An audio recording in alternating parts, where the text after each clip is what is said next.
गोरी कहबे तू चंदा उतार उतार तोरा द देबो। गोरी कहबे तू चंदा उतार उतार तोरा द देबो। दरभंगा संगे संग बिहार एक जे चाही तोरा द देबो। गोरी कहबे तू चंदा उतार उतार तोरा द देबो। मधुबनी संगे संग बिहार जे चाही तोरा द देबो। ए ब्याजे गोरी हमर मिथिला में हो टूटतो गुमान सहरसा जिला में हो। ए ब्याजे गोरी हमर मिथिला में टूटतो गुमान सहरसा जिला में।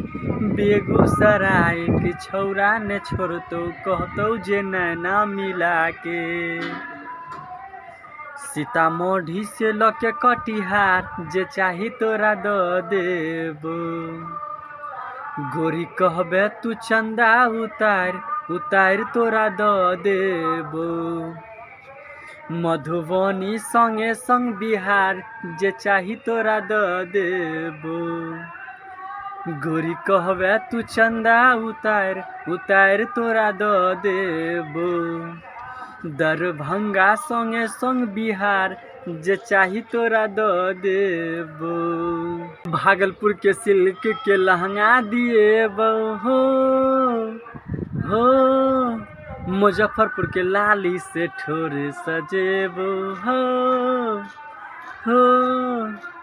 भागलपुर के सिल्की लहंगा दिएबो। मुजफ्फरपुर के लाली से ठोर सजेबो। समस्तीपुर जा कह बाली या झुमका रानी तोरा हम दिएबो।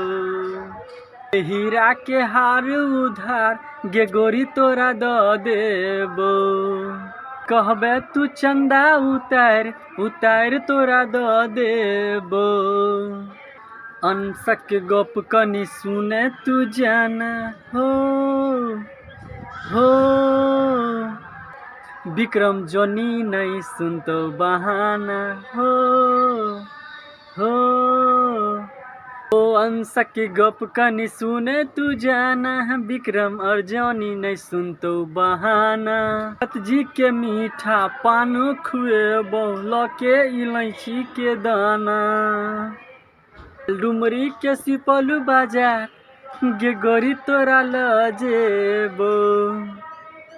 गोरी कहबे तू चंदा उतार उतार तोरा द देबो।